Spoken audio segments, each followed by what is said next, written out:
Shalom, Israel. The I.S.U.P.K presents the Lord's 56th annual Passover going down right here in Atlanta, Georgia. We got a whole bunch of events lined up for y'all, including the annual lamb slaughter. You already know. Then it's the Hebrew Academy trial. Oh boy. Next we got the children's party. Then you know we got General Muhammad's scripture breakdown class and the Hebrew Academy graduation. The Lord's 56th annual Passover. Pay your Passover fee. It's only $200 to get all these exclusive events. Real black culture. The general's in attendance and the stage is set. It's going down. April the 12th in Atlanta, Georgia. This event is only for the Black, Hispanic, and Native Indigenous people. We got a week full of events from April the 9th and the 13th. But remember, you got to pay that Passover fee. It's only $200 to get every event exclusively. Here's the itinerary for the Lord's 56th annual Passover. April the 9th is the annual lamb slaughter. April the 10th is the kids' party. At 7 p.m. later that night, General Muhammad's scripture breakdown class. April the 11th, the Hebrew Academy graduation. Later that night at 8 p.m. is the all-black party. April the 12th is the Lord's 56th annual Passover. April the 13th is the Feast of Unleavened Bread. $200, 17 years or older, pay your Passover fee. See you in Atlanta, Israel. Shalom. Friday. You already know it's April the 11th in Atlanta, Georgia, at the infamous Classic Atrium. I.S.U.P.K presents the All-Black Party with live performances by King Ty, Used to have that white bitch popping on the night. 144, not Kawan, Snitching in the act like bitches. That's why we undefeated. Sean, If for more, right, that's good business. not Tazar. We in the game, coach. Fuck you talking, hey? Special guest from China Monet and Georgia's own Pastor Troy. 8 p.m. to 2 a.m. You already know I.S.U.P.K.com. Shalom.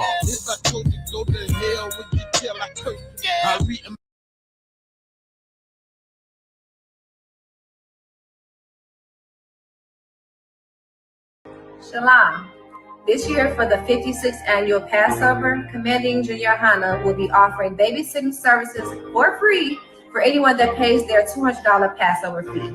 For paid babysitting and registration for babysitting, please contact Officer Yardan at 773-970-4343. Shalom.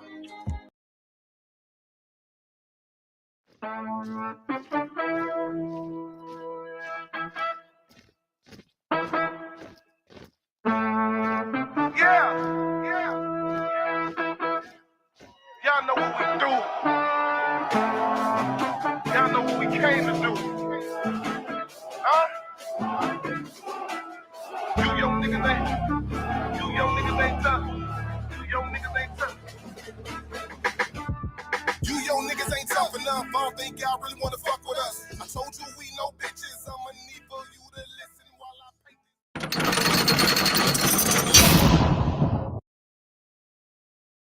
I love Yahushua with all my heart. That's right. And all my soul. Right.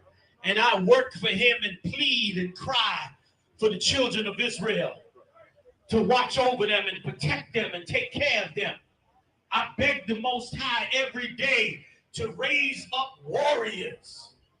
I pray every day that the Lord take the killers off the street and bring them to me so that I can bring them before Yahushua and they can serve him. That's right. I want them for a reason. I want them so they can clean up the ghetto. So they can fix families. So they can raise children. So they can protect the city. So they can tear down the oppression. So they can turn to the Lord and raise the kingdom of heaven before man on this earth. Is that why you are here? Are you sure?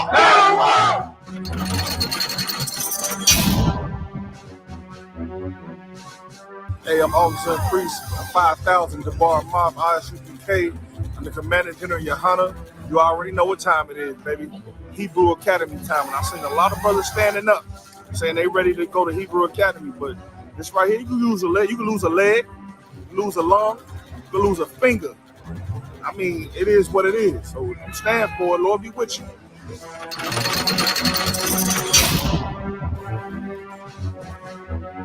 This isn't, the U.S. Army. This isn't the Boy Scouts. This isn't, baseball team. We're not going to accept everybody up here. Proud Boys. The Proud Boys. You can't be up in here and be a coward, man.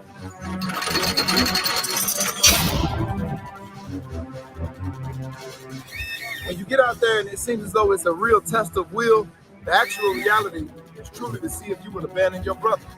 Hebrew Academy is a process to weed out those who have it in them to be traitors and cowards. That's right. You understand? And so when you go through this process, when that monkey get on your back and tell you you're too tired to keep going, your legs hurt too much to keep going, you got to snap back to it and have some snap and say to yourself, you know what? This is a place I'm going to come learn how to physically, mentally, emotionally, and spiritually fight, and I'm going to push through.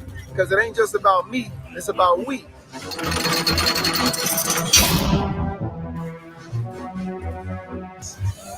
Why did you choose to be part of the Hebrew Academy? I chose to be part of the Hebrew Academy, man, because I wanted to be trained up to be a soldier, man. I wanted to fight for Yahushua and his people, man. I wanted to raise my people from the dead, man. I knew this was the only place to do it. You know what I'm saying? And then when I found out that the Hebrew Academy was an elite group of soldiers, man, who lay down their life for their brothers and their sisters, man, I said I had to.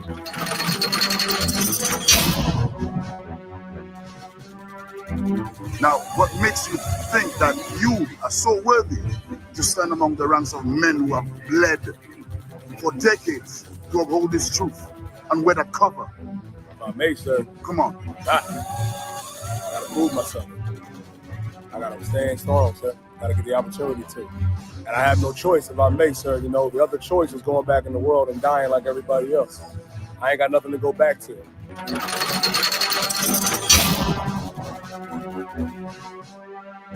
I want to be part of an army, a big brotherhood, a loyal brotherhood, and rolling into the Hebrew Academy can make me a better man. That's what I gotta do.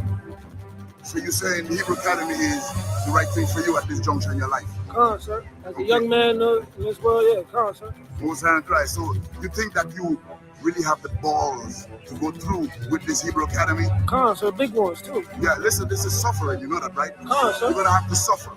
And endure, with sir. your brothers. Come on, sir. Are you willing to endure to the end? Come. You sure? Come. And Most High and Christ. Now, what makes you think that you deserve a seat next to men who have sweat for decades to build this truth? What makes you think that? Yeah. What makes you think that you should be part of it? Because I feel like I've been called by the Lord. As much as I give it to you like that. That's it? Come, sir. Most High and Christ, brother. I appreciate you, brother. I'd rather die like a man than live like a coward. There's a ghetto up in heaven and it's ours. Black power, 144,000. I'm just trying to make 144,000. 144,000. I'm just trying to make 144,000. One body, one. I.S.U.P.K. presents Hebrew Academy Class of 2022. To enroll, contact the camp leader in your city or a city near you. Visit www.isupk.com. Shalom. Let's go to war and die defending this nation. If we gotta, ain't no stopping us now. The chosen people of the power, standing strong like a man. Cause in our camp, it ain't no cowards. 144 grand, nigga, and step before the sun.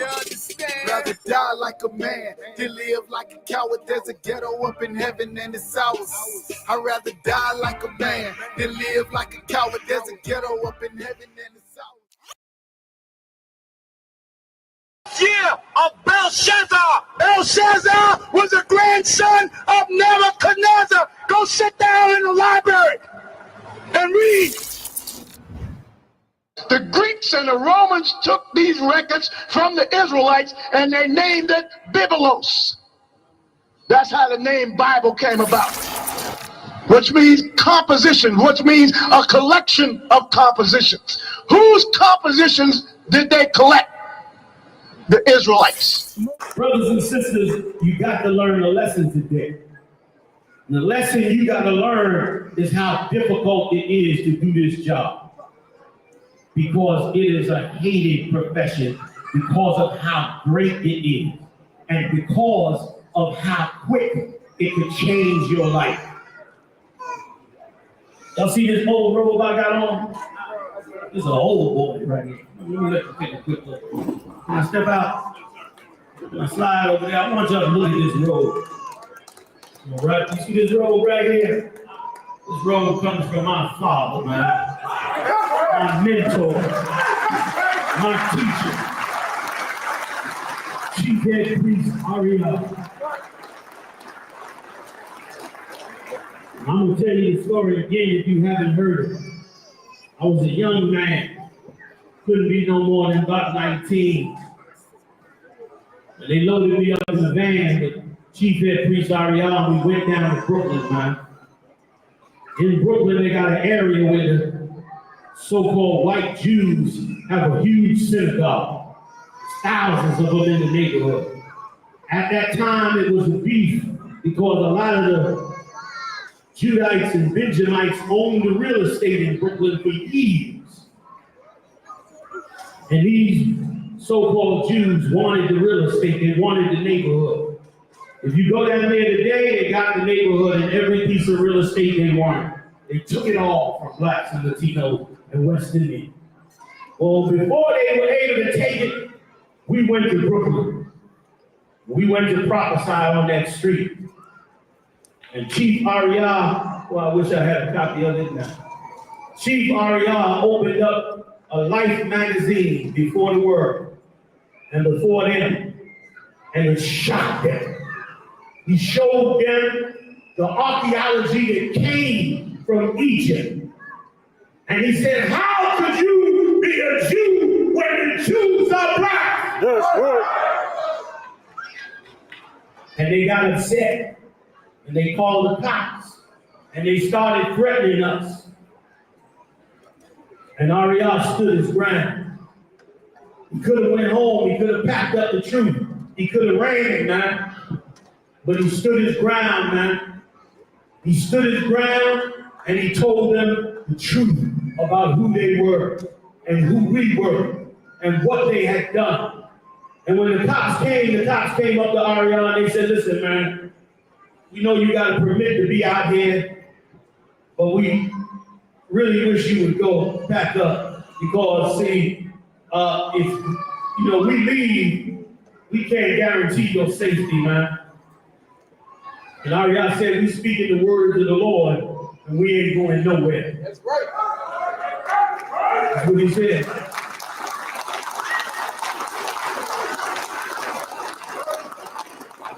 And the officer was trying to, be cool. He said, you don't understand. He said, you see that van over there? The van is filled with guys with machine guns. And if we leave out of here, I can't guarantee you what might happen out here. Ariel said, I don't think you heard me. We speaking the words of the Most High, and we ain't going nowhere.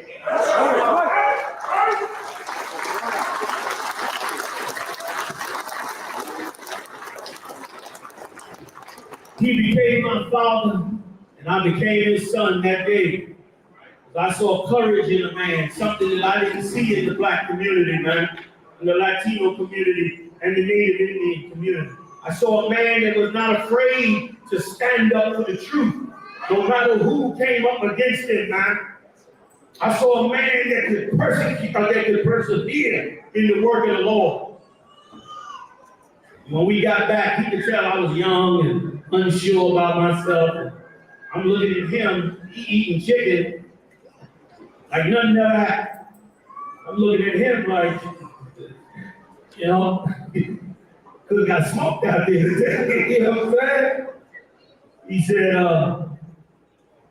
said, Yahanna, let me tell you something. And this is on tape. Now we looking for the tape now, right or wrong. He's looking for the tape now. Not at that time, but he said this later on. He told me, he said, Yahanna, don't ever leave the truth. No matter what. He said, even if I leave the truth, don't ever leave the truth of the Most High power.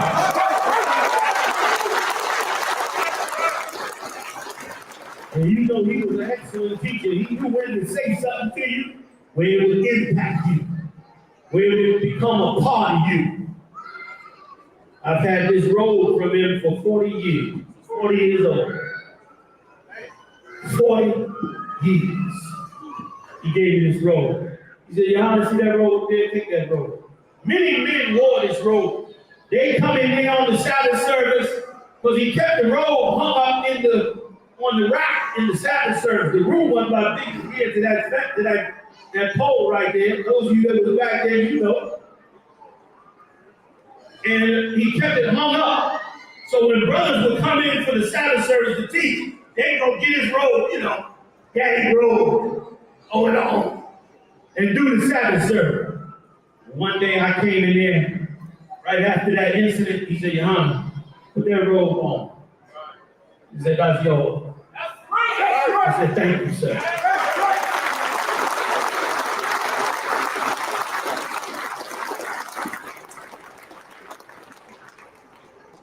We believe we lost that great man this last week, and it broke our heart.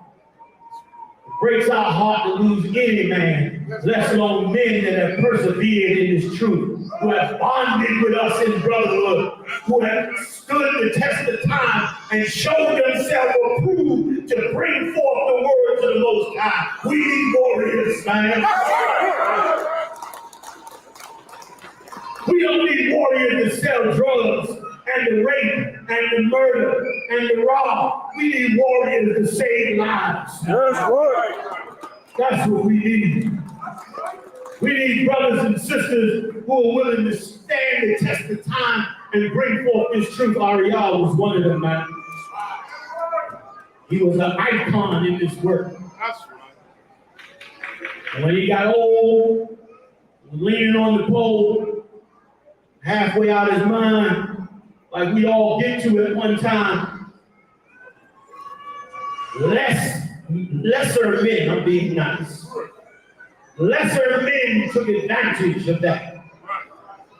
Lesser men saw opportunity and they pounced on it. Lesser men lost the scripture when Noah finally hit dry land and began to drink wine. From all the pain and suffering of 40 years, 40 days, or whatever it was that he was out there on that ocean, he finally sat down and drank that wine, and his son came in and saw him half naked and drunk and laughed at him. Laughed in his face. Dishonorable. Right. And Noah got up from that after his two other brothers who had honor backed their way in and covered up their father. Covered him up with honor and respect.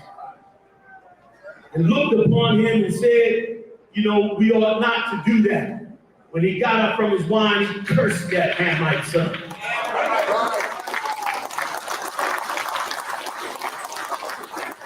I'm here to tell you, I am honoring my father here tonight. I'm covering it up with the praise of honor and righteousness and respect for what he's done for 40 years. That's right. Come here, Shala. Come here, Shala. Come here, Shala. I say unto you that angry and hate him and curse him, I say to you, cast the first stone your basket. That's right. You cast it first. In this house, we honor the men that stand and walk and love the Most High and stand in His truth, man. We honor them, man. So Ariel, man, get off the stage before I make a fool out of myself. Brothers start thinking I'm soft, crying all around, crying over stuff. A lot. I ain't gonna cry today. Y'all ain't catching that on camera. I love this man. It's like I love every one of y'all. My whole soul, my whole heart, man. You mean everything to me because I know you mean everything to Christ. And Christ means everything to me.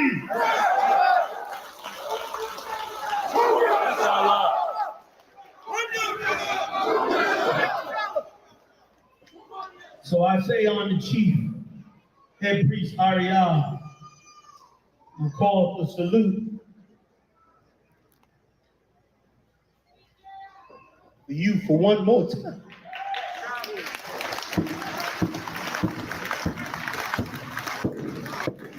That's right.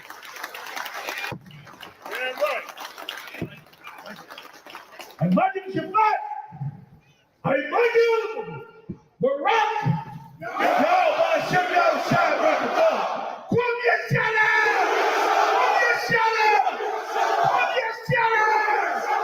Yeah, give me time. It's this.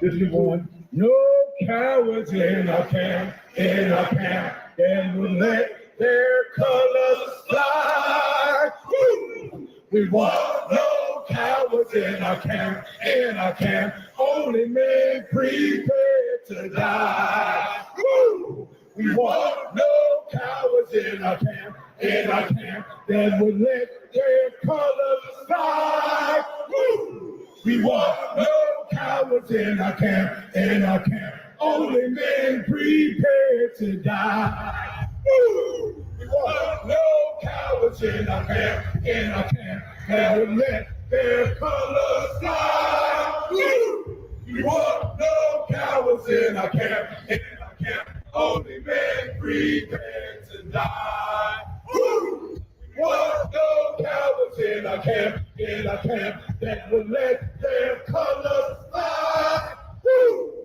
We want no cowards in our camp, only men prepared to die.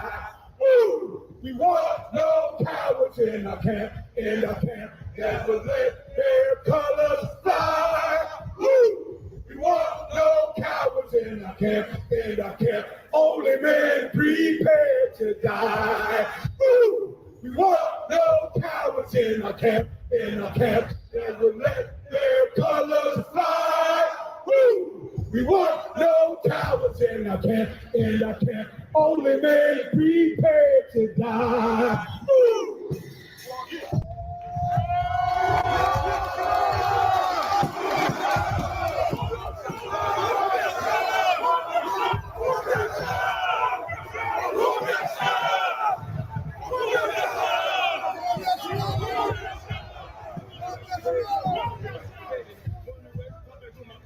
Make sure you show respect, pay homage that I'm one West bred, one West bedded, one West pumping through my blood, don't forget it. One West in my brain, one West in my heart, one West when I'm finished, one West when I start. I said I've been one West bred, one West bedded, one West pumping through my blood, don't forget it. One West in my brain, one West in my heart, one West when I'm finished, one West when I start. I'm the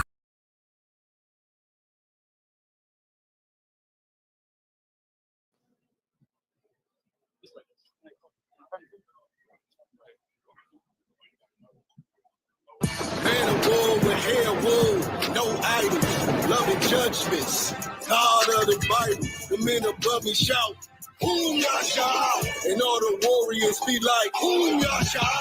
Kingdom gods, all the heathens, forbidden. The chosen, bow down to no one, it was written. Men above me shout, Boom Yasha, and all the warriors be like, Boom Yasha.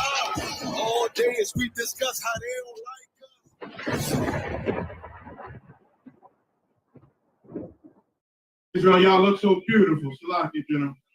Y'all look so beautiful. Sisters and brothers, man. We're going to do this till our king returns.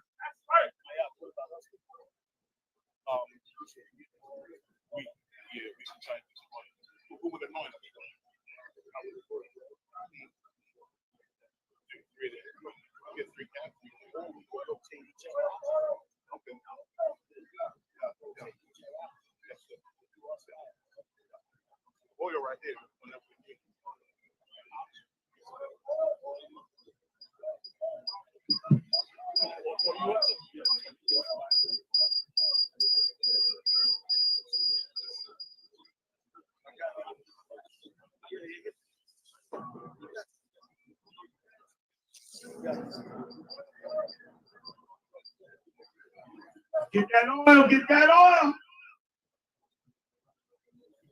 Hey, this is your nation, man. You make sure you get your portion in the word, in the body.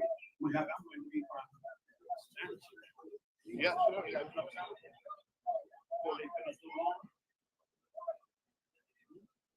We not even done getting oil yet. They still pouring. A medida fin de este imperio llega a su fin, como todos los imperios malvados lo hacen. Podemos ver que estamos saliendo de nuestra cautividad. En tiempos antiguos, el Señor escuchó nuestros gritos en los paracones de esclavos de Egipto y nos liberó de nuestros opresores tiránicos y malvados. Esta vez seremos testigos. Gran Rey Yahushua aparezca ante nosotros con miles y miles de ángeles, una vez más para liberarnos de las manos de nuestros enemigos. Esta es la única esperanza a la que debemos aferrarnos. Al unirnos bajo las leyes, estatutos y mandamientos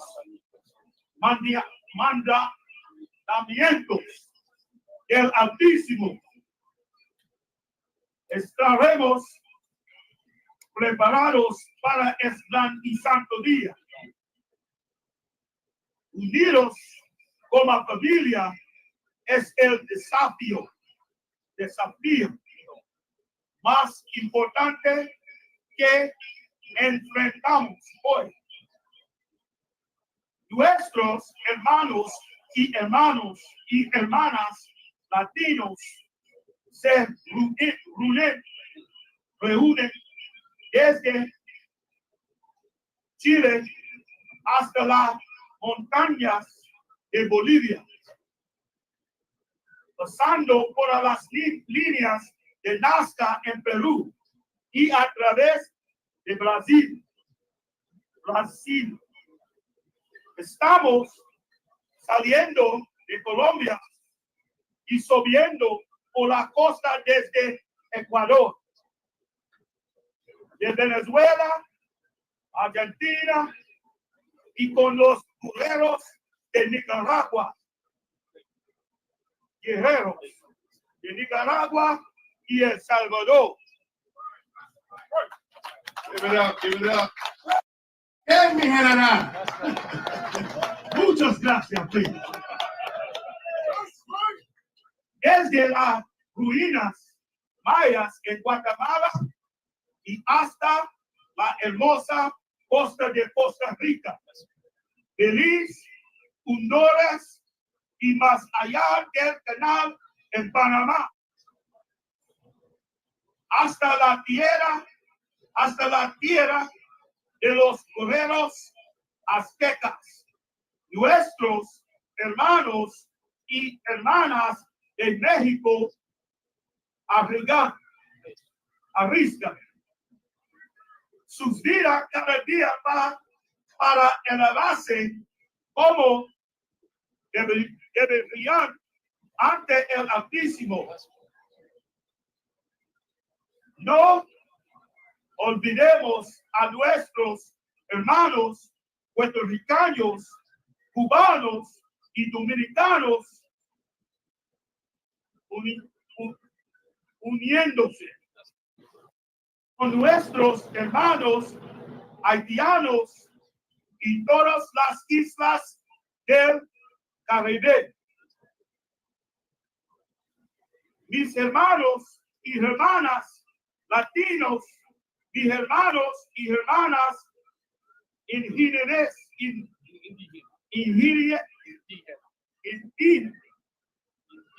indígenas, mis hermanos y hermanos negros. Somos una familia y somos una raza. Y entraremos juntos en el reino de los cielos. Si lo obedecemos, What Yasha'Allah. And I'll give you the English translation real quick. Are we done with the oil? We still going? We still going with the oil? We done? I'll give you the English answer, all right? Everybody else? Y'all ready? Yes, sir. Get it in. Yabaraka Yahweh. Yabaraka Yahweh. Vayashamarka. Vayashamarka. Yahar Yahweh. Yahar Yahweh. Panyaw. Panyawa. Aliyaka. Aliyaka. Vayakanka. Vayakanka. Yashar Yahweh. Yashar Yahweh. Panyaw. Panyawa. Aliyaka. Aliyaka. Vayashamlaka. Vayashamlaka. Shalom. Shalom. Yahweh. Yahweh. Bahasham. Bahasham. Yahweh Shah. Yahweh Shah. Barak. Barak. Rapah. Rapah. Hagan. Hagan. Hagan. Hagan. Ha'akim. Ha'akim. Ha'akim. Bahasham Yahweh. Bahasham Yahweh Shah. Bahasham Yahweh Shah. The one Aman. The one Aman. Kom Yahshua. That's what's up.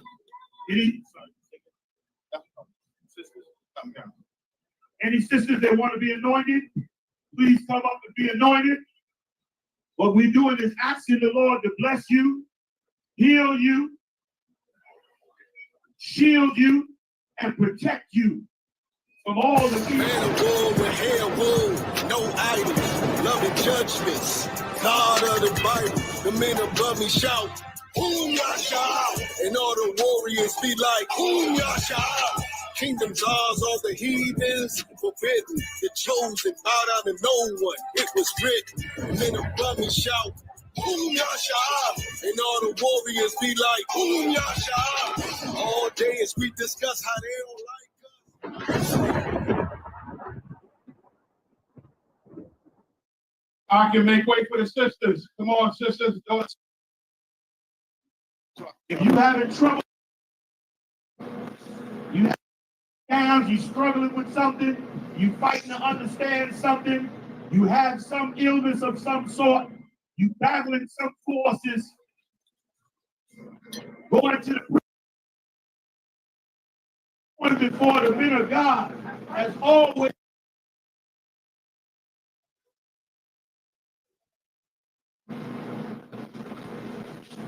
And by the way, you sisters look absolutely fat.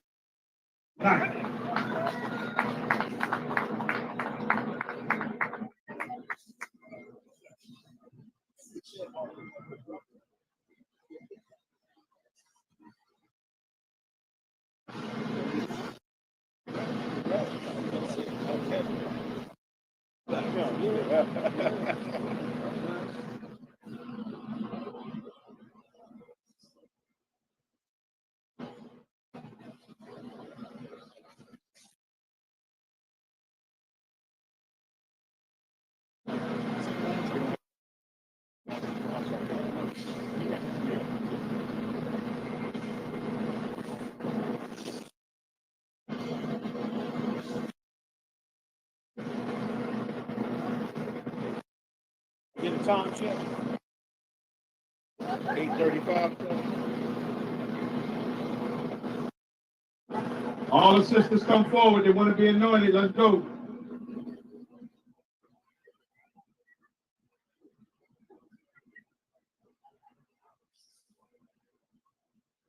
And sisters, When we get to you saying your name, you're going to say Ha-ak-waf-yan. Ha-ak-waf-yan, which means the sisters. We're going to pray for all the sisters, all of you.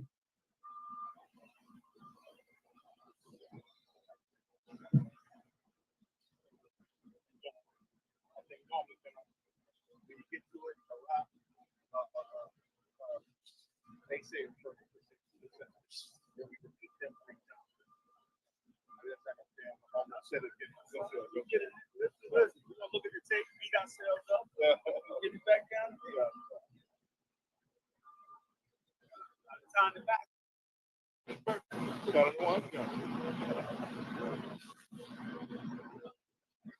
Captain y'all let me know when it's been done.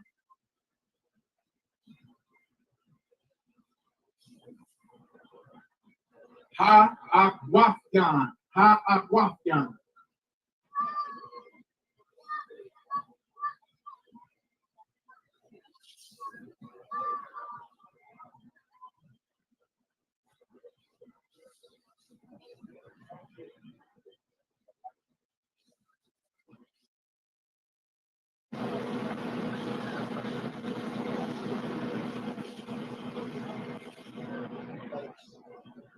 Come on, sisters, if you're coming up, come on up, get that oil.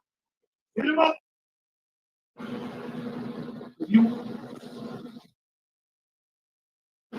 Get that oil.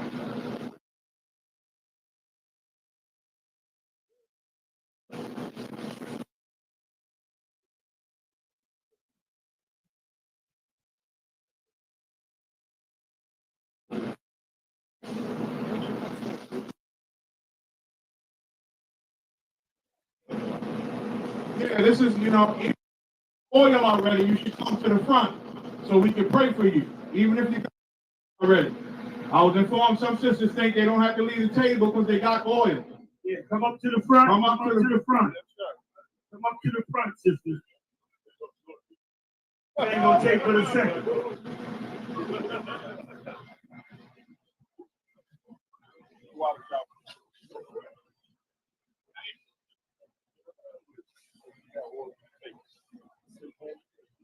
If somebody get a picture of these beautiful sisters, y'all look like angels, man. Somebody get a picture of these sisters. You look amazing.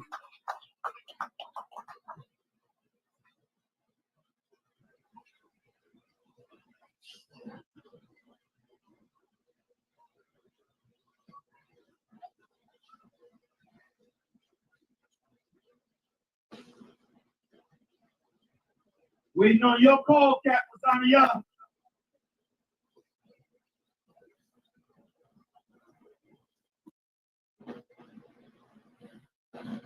We ain't gonna do like we did when we left Egypt, where the brothers and sisters in the back got attacked by the Israelite. Right. We don't want that sister get some oil on her head.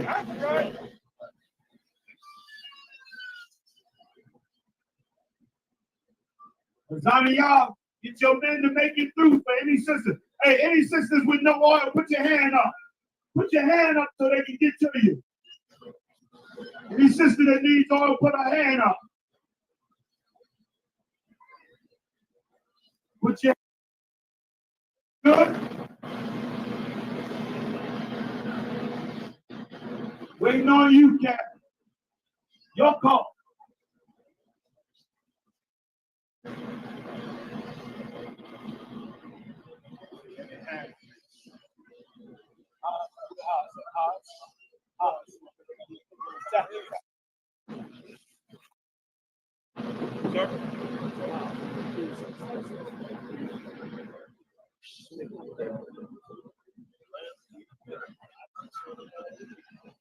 That's why I don't know you. I'm not letting nobody sell you crack. You know why? Because I never saw you before. But you a black man like me. That's right. And it's worth something. This is Black Watch with Commanding General Yahanna, the only man to lead blacks, Latinos, and Native Americans. God made man on this earth. The white man he made man. God made man. God wants man to obey him. Bringing you real news. You don't need a black man in the White House. You need a black man in every black house. For many years, there's a lot of black people who didn't realize how deep the racism of white America was. You ain't gonna do nothing unless you decide where you gonna stand at with the Most High. This station is now the ultimate power in the universe. Righteous solutions to issues plaguing our nation. Boy, you better wake up and see the power that is within blacks, Latinos, and Native Indians. Join us every Monday from 9 to 11.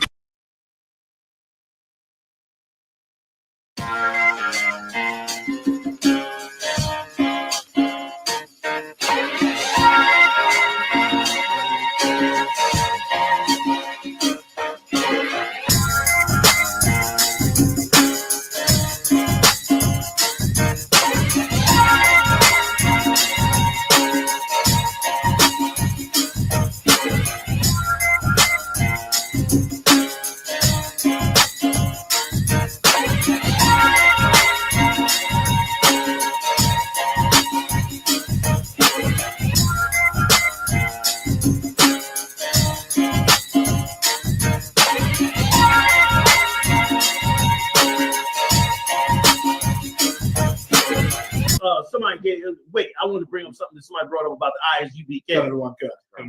Because it was brought up that about the I.S.U.P.K. and about somebody asked about the I.S.U.P.K. and about what was the specific question? I believe it was about the history. Some about the history. I'm trying to just remember what they asked. The 12 tribes. Oh, right, that's it. They said that Ariel did not come up with the 12 tribes. That it was Abba Bibbins that came up with the 12 tribes. Okay, let me just say this. Whoever said that is a dirty, stinking liar.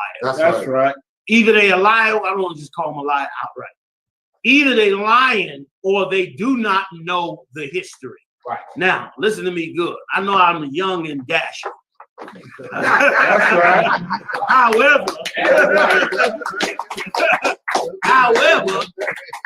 I done been around for a while. And I am in the I.S.U.P.K. That's right. So I know what went on in the I.S.U.P.K. Right. And I heard it from the horse's mouth. I ain't hearing this second part. I'm hearing this directly. And ask anybody. I was there back then with the heads and all that. And I sat down with them and asked them. We out like we always do, out getting stuff for the school. I'm out with Mo, Ariel. I think Lahab was there, a couple of others. And I asked Ariel about it. And I said, Ariel, how did the 12 tribes come about? And they proceeded to go into the story, okay, about Ariel. First of all, Ariel used to work construction as a young man. And like I brought out in that documentary the brothers was making, he fell down an elevator shaft, 3-story, broke both his legs, was in traction. Got in a wheelchair for 3 years. Ariel rode around. The doctor said he would never walk again. He rode around in a wheelchair for 3 years. And so naturally, he couldn't go to camp, couldn't do a ton of things. Couldn't even get up the stairs in the school. So he spent a ton of that time at home. And he started to study the records and the history. Right. And he did this for years. And then he had the vision. Now this, I'm getting this from Mo and Ariel out their own mouth. I ain't getting this second party. I ain't talking to somebody that talked to them. I ain't talking to somebody from some other group. I was standing there in front of them when they was laying it out. That's right. More than one was laying it out. And that's when Ariel had the vision.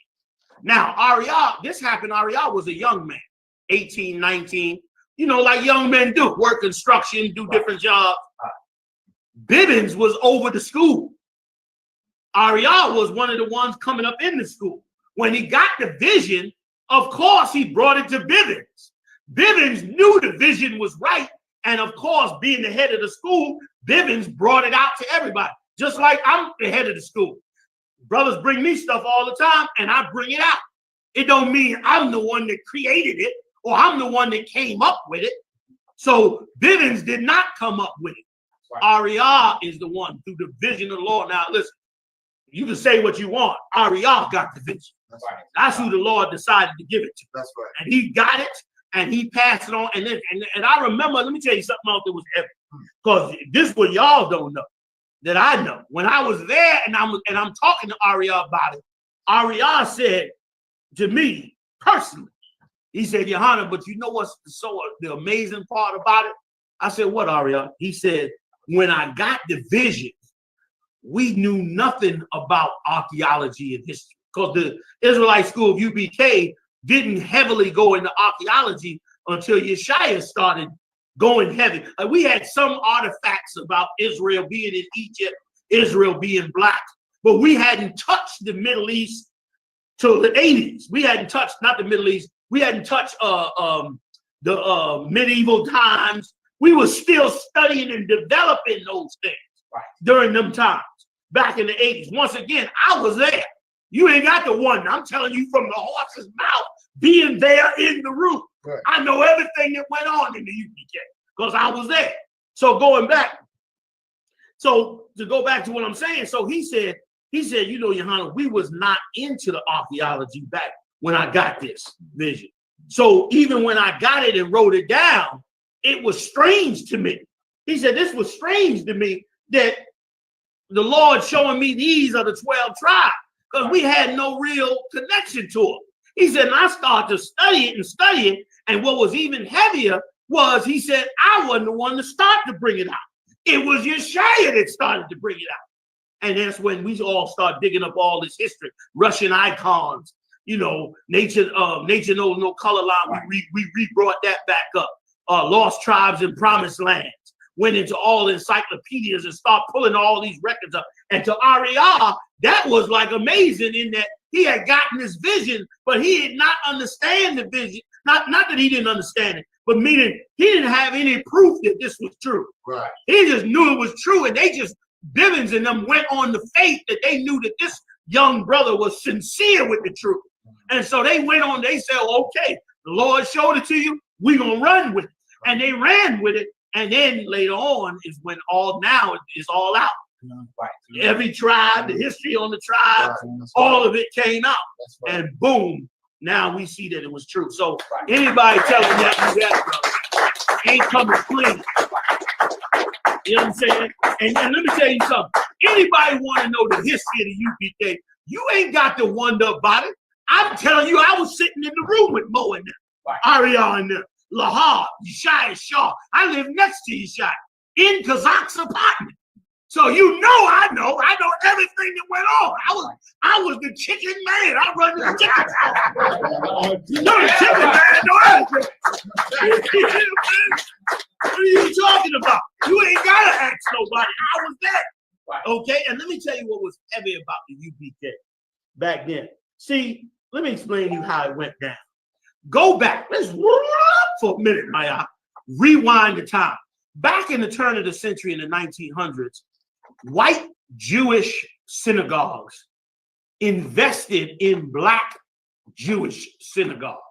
Black Jewish synagogues started to emerge. What people don't understand is Matthews and all them cats back then, they was black synagogues, but they was not black synagogues like we think of black Hebrew Israelites today. Right. They were black synagogues that were counterparts to their white synagogues. In other words, they wasn't saying the white man's the devil. They was treating themselves like they were Jewish conversions. Like that the white Jews was the real Jews, but that they were black Jews by conversion. Right. So they was respecting the white Jews. And that's what Matthews and them was doing. But here's what people don't know. Bivens was a real radical. Bivens was a radical. He came up from the South and he had learned about being an Israelite from the slaves. So he had that edge on him that the Lord wanted. He had that hate the white man edge that this guy is the enemy. So now he joined Matthews and them. They fellowshipping with white yeshivas, white synagogues. So Bivens in a jam here. So he had to break from them. And when he broke from them, that's when he set up his school on Fifth Avenue. And in his school, that's when they started to get radical. And see, Ariel was a young radical brother too, which is why he gravitated to Bivens. Right. And Y.S.U.P., you know, Y.S.U.P. was a two-gun gangster. When he come up from Florida, Y.S.U.P. used to carry two guns, tell me the stories all the time. In Yahanna, I used to carry two guns all the time. He said, until one day, he always tell me the story, until one day he was in a bar, and a cat came in to rob the bar. And he about to reach for his two guns. And he said he looked over to the side and did not, and then he saw in the shadow that the stick-up guy had a backup guy that was already in the place with another gun, but he was already there before the stick-up guy came in. So he said if he would have pulled the two guns, the backup cat would have shot him. And he said to himself, you know what? The Lord want me to put these guns down.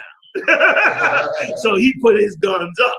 So Ariel, and Ariel being Y.S.U.P.'s son, he was a radical too. Like these was not them old Jewish cats that's in them group. That's why you ain't never hear about them cats. Because they was not called to raise up the prophet. That's right. They would have Jewish synagogues, and that's it. Anybody can open a Jewish synagogue. Old Testament, New Testament, the ones in Chicago, the ones in Dimona, none of them was like the I.S.U.P.K. That's right. And there's a reason for that. Because the ones in the I.S.U.P.K, there was a spirit of the Lord that was on them. And listen, show you how radical Bivens was. Now remember, now we're talking the 60s, in the height of the Nation of Islam. What's the one they killed? No, the Muslim. Malcolm X. Malcolm X doing speeches in Harlem. You know what I mean? They damn near running Chicago. And Abba Bivens is going on the street in Newark telling Muslims, you not no Muslims. That's right. You the lost chosen people of the Lord. That's how radical he was. Matthews and them was sitting up in there on Saturday with a sheet over their head praying to the Lord. Bivens was out there battling. He was radical. And when they killed Bivens, then of course it was a whole bunch of power grabbing in the school that Bivens had built. So Masha, Y.S.U.P. took Y.S.U.P.'s son Ariel, and the three of them came around the corner and rented 1 West 125th Street from Mr. Mills. Mr. Mills ran Mills Security. He had started Mills Security in the 60s, became wealthy but by giving black people jobs as security guards. He eventually bought the building. Once he bought the building, he knew them from around the corner and rented them out 1 West 125th Street. And that's how 1 West got started. And if you go back and check, they was trying to break from that whole vibe of the white Jews, because the whole reason it became universal, remember this Israelite school of universal practical knowledge. Originally, it was the Israeli school of universal practical knowledge. Why? Because back then, everybody was, like I said, tied to the white Jews. But when they started the Israeli school of U.P.K, they were trying to break away from it because they had found out from the visions and the scriptures that those white people were not the Jews, but that in fact they were the real Jews. While Matthews and them was treating the white people like they were the Jews, and the black people like they were conversions to the Jews. That's why some of them that went out to Ohio and Chicago named they synagogues Ethiopian Israelites or Ethiopian Jews. Why? Because they was trying to find a way to convert themselves in. Ain't no black people Ethiopian. We come out of slavery. So why would you call it Ethiopian? Because you're trying to convert to white Judaism. Even the outfits they wore came from the white Jewish rabbis. You understand? But they were but the Lord was working to break them out of it. So when they got around to 1 West, that's when they added universal practical knowledge, because now it was a betwixt. Because back then, you had to come in and convert to Judaism. But here was a new radical idea where they were saying you no longer got to convert to Judaism. You are the real Jew. That's right. You are the people of the Lord. That's right. And that was radical at that time. And let me tell you something else too. The Israelite school of UPK, go check your history. Go check out the Nation of Islam. Go check out the Black Panther Party and the new Black Panther Party. Go check out the conscious community. Go check out every black so-called radical organization in America. Every last one of them in some way either work together, receive finance from, or work in concert with other white groups. Right. But what I.S.U.P.K and them did was completely unique. And really, if the history books were to be true and right, the Israelite School of UPK is the only black group that completely excludes every other nation. We are truly black radicals. We are truly different. You understand? And we truly something that ain't like nobody else. And let me add something else if I could. It wasn't until the Lord showed Ariyah, I.S.U.P.K and Masha, I.S.U.P.K and Ariyah, this truth that the word of being an Israelite even got spread. Right. Like all these Israelite synagogues been around all over the country. But why is it didn't get spread like a wildfire until these radical, real prophets came up? Like prophets do. Prophets don't come up soft. Scripture tell you that. But they come up rough. And them brothers was on a different vibe. And then Ariyah and them came out, brother. And that's when we start hitting them streets. And they start taking the game out. And brother, before you know it, then the whole world, whenever you mention now an Israelite, the first thing out of people's mouth is, you talking about them guys on the street? Because now everybody look at an Israelite as us. But them groups, wasn't like that. And them groups later on, they began to become black Israelites. Because they wasn't black Israelites before. They was black Jewish synagogues. Right. That's what they was.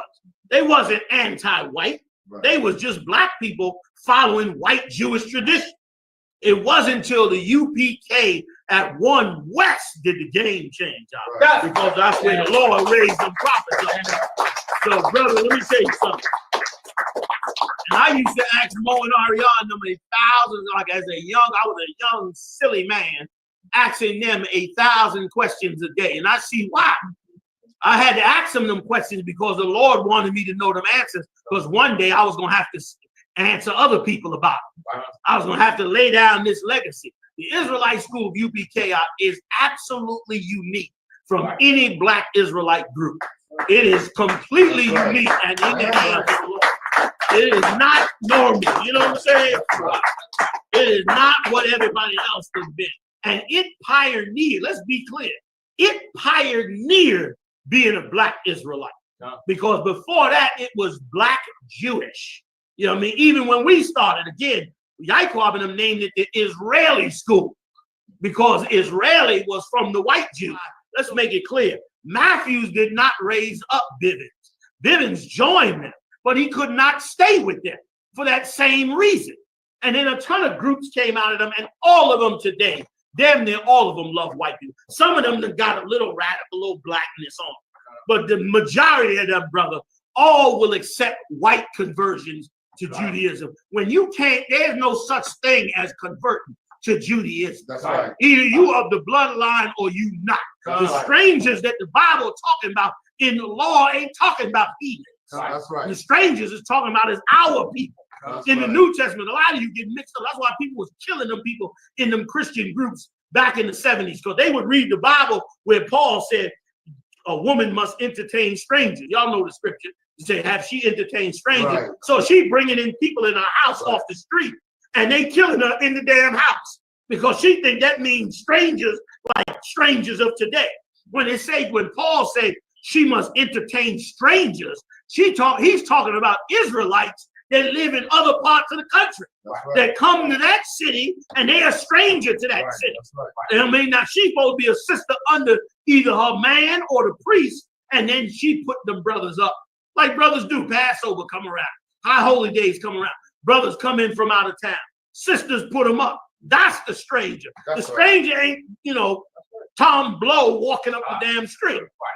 That's not what it's talking about. And in the Old Testament, where it says stranger, it ain't talking about no heathen. I don't went on a whole half hour. When it's talking about stranger, it ain't talking about no other nation. Okay, y'all. Once again, the U.P.K. where it started. You ain't got to go to no. Just ask me. I know I got all the answers. Every last one. You understand? You ain't got to worry. All this speculation. All this old speculation. Which there ain't nothing to speculate about. I was there. I'm sitting right there under Marsha and them feet. Marsha and them be sitting there holding counsel. I was sitting on the floor right there. On the edge of the podium while they holding counsel, breaking down everything that got to go on in the truth. Okay? So it ain't. I was sitting in Yahanna's classes back in the 80s. Okay? When Yahanna using the little chalkboard, I was in them classes. I saw everything that went on, and that is not true. We come out of our Bibbin school where we went into 1 West 125th Street, and the vision did not come to Bivens. That's right. The vision came to RER. And like a good servant of the Lord, Bivens took the vision and spread it, made the t-shirts, put it on covers of pamphlets, started teaching it on the street, and they went on for years until Yeshaya and Shaw and Kazak and Lahab came in. And then they went on for years with it until we came in. Myself, Aria Allah, Crazy Tahar, Yashawan. All of us came in afterwards, and tons of brothers with us. Then it went, forget about it, global, all over the place. And now all you got now is cats out there trying to pretend like they know our history better than us. Right. No, you don't know our history better than us. Like I said, I was there. I'm from New York. I was in Harlem. I sat on the old wooden chairs at 1 West 125th Street. Wear your behind out after 3 hours. The classes back then was 7 to 10. Not like y'all got 7 to 9. You 7 to 10, 3 hours a night. Okay? And you had to be in there every night.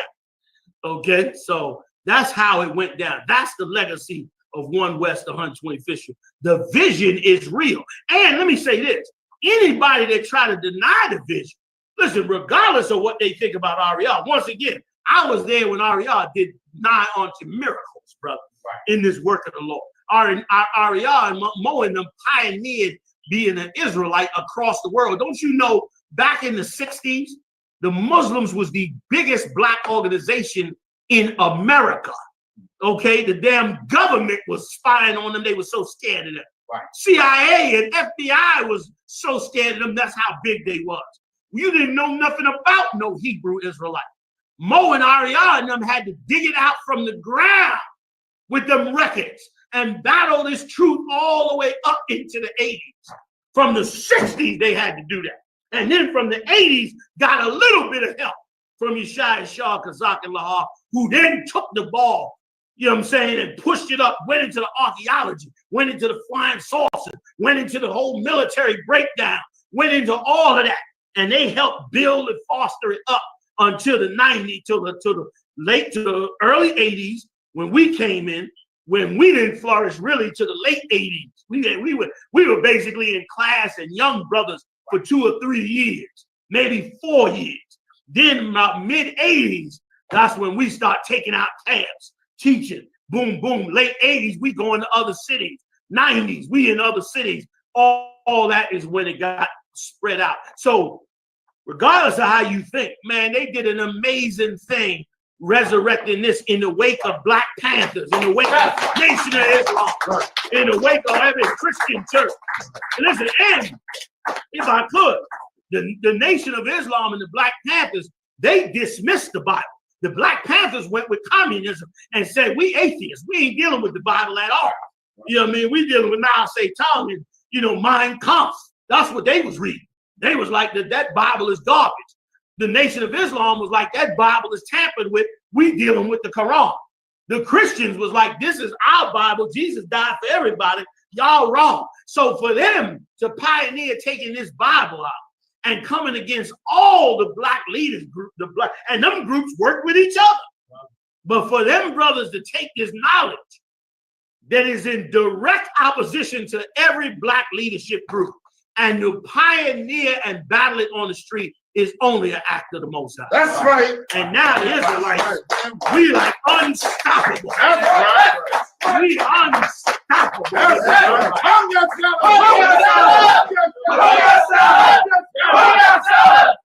And now it's like, you know what I'm saying? And so they can say what they want. The Israelite school, U.P.K, is the school that was called by Yahanna. And brother, and you have not begun to see what the Lord is going to do with this very body that he called on and ordained to bring forth this truth. You got to see what he's going to do. So whoever put that out, listen, let's let the record be set. Right. I was there. I was Marshall's bodyguard when he went on TV. I was there. Right. Okay. I was there when they played cards on Saturday night, played bid whist after the camp. I was there. I was there when they went to go buy the land.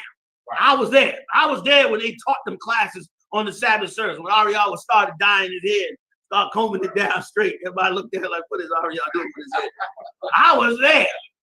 And they were like fathers to us, man. And reared us up with his knowledge and with love. So ain't no wonder in the body. And anybody, if you ain't in the I.S.U.P.K, watch your mouth. Yeah, right. Watch your mouth. You know what I mean? That's right. Somebody asks you something about us, tell them, ask us. Right. That's right. Don't you go mouthing off with what you don't know. Go tell them to ask us. We know us. We know what we dealing with. You understand? We understand it. Like I said, I was there. Okay, so this nation is to go on. I'm done with it.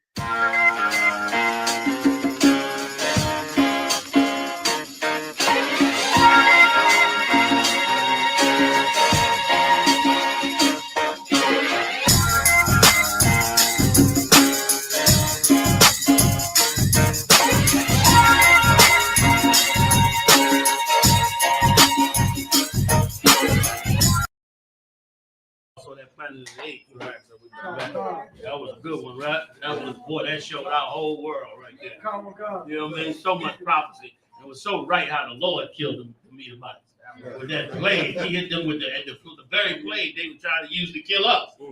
Turned around, the Lord put it on them and made them mute, shut the mouths of the devils. You know what I'm saying? And the devil put it so right when he said, man, we will become your cattle. Man, so, all right, we back on it. Gonna give a couple quick shout outs right quick. All right, let me go down here to the bottom of the list right here and start from the bottom up. You understand? The big shout out to Tiana Brown. Big shout out to you, sis. ECU07. Big shout out to you. All right, down in Durham. Ayah Bunyashakar. Big up to Issachar. What's going on, Ayah? Shapat Bunya Hawada, big shout out to you. Shapat holding it down. Shawarya Allah holding it down. The line is hard. Shawarya Allah said the line is hard, Jack. Hold it down. Tribe of Judah holding it down. Number 76. Excuse me. Big up to you, Emma Shirai Yisrael. Big up to you. Okay, Officer 5000 by the bar, Thimba. Big shout out to you. Who else I got in here? The other Jew. What's up with that? The other Jew. I don't know nothing about that. Yo 103. Big shout out to you. I.S.U.P.K. Virgin Islands. Holding it down, brother. Right. Keep the fire going, baby. Keep it going. Big shout out to you. Big shout out to General Kubala Ma. Yakar Laha Quatazar. Big shout out to you. I think I got Emma Sherrod, Kerry Roberts. Big shout out to you. Shasha Magun. Big shout out to you. Isha Kapatazar. Did I get that right? Ka'apatazar. Big shout out to you. Who else? Brian Graves. Big shout out to you. Quarak. I think I got Quarak. Tamar Bach. Yahawada Prince. Port-au-Prince. Prince of Port-au-Prince. Big shout out to you. Big holding down the Levites out there in Haiti. Baba TV. Go down, Baba. Get it down. Baba TV. Big shout out to you, brother, holding it down with us tonight. K-Head, busy man up there at Baba TV, man, getting all that info out. across the world. Big shout out to you. I get everybody else, I guess, a little bit later, man. Go hit us up on the text if you got any questions. Hit me up. I got the text open tonight. I'll try to answer any questions that you might have in the meantime. Let's get to some of this killing, man. Because, of course, you know, none of the killing is slowed down, not one bit, going across this country. And why? And here's why it's so silly. It's so dumb to act like you could actually sit down and put a solution together for the killing of black people. Here's why you can't put a solution together for the killing of black people. Because the solution, the only solution to killing of black people is for those that are killing them to look at them in a light that means they should respect their lives. They're valuable. Meaning you can't, the only way you're going to get a tiger to not kill the gazelle is you don't have to teach the tiger that the gazelle's life means something. Right. That you can't just randomly go killing gazelles because they ain't just animals. And unfortunately, the white man is not being taught that. So all this talk about we gotta have police training and we need body cams and we need all this other crap that they talking about we need. When what the hell does it matter if they have all that, if the person behind all of it hates you? Right. If he hates you and acts like he doesn't hate you when he puts that uniform on, then what the hell does it matter? Otherwise, listen, cops go through doors with Orientals, Arabs, East Indians, Africans, definitely other white people. Right. There's nothing happening to them. Right. There ain't nothing happening to them, but it is happening to us. Right. Which is why we have to love each other. That's right. Love our nation. That's why every brother and sister out there, you need to come into the I.S.U.P.K, the home of the truth. That's right. This is where you're supposed to be at. Right. You know what I mean? Because this is where the care for us and these 12 tribes has to become so intense that we raise the value of the lives of these brothers and sisters. And in doing so, we will force the other nations to understand and really know that even though they don't give a damn about our lives, we as a people of the Lord know how our value is, and we're not going to allow them to just do what the hell they want to do with us as a people. You know, damn right. So let's go into it, if we could, gentlemen, please. NYPD guns down yet another black person in mental distress. In mental distress. They said that about half of the people that the NYPD kills that are black and Latino and Native American are because of mental distress. That's a lie, by the way. They killing us because they hate us. Right. They killing us because they got Klan members in the NYPD. They hate us because they've been taught by people like Giuliani to have a hatred of us and to handle us in an overly aggressive way. Right. Once again, and why does that happen? Because the same people that's policing you are the same people starving you. Right. The Nazis did it in the 40s, man. Okay? They did it back then. A long, long time. That was what? 60, 70, almost 80 years ago, the Nazis did the exact same thing. Go ahead, Op. This time in Brooklyn, New York. This story is becoming frighteningly more common and even more distressing. Mm-hmm.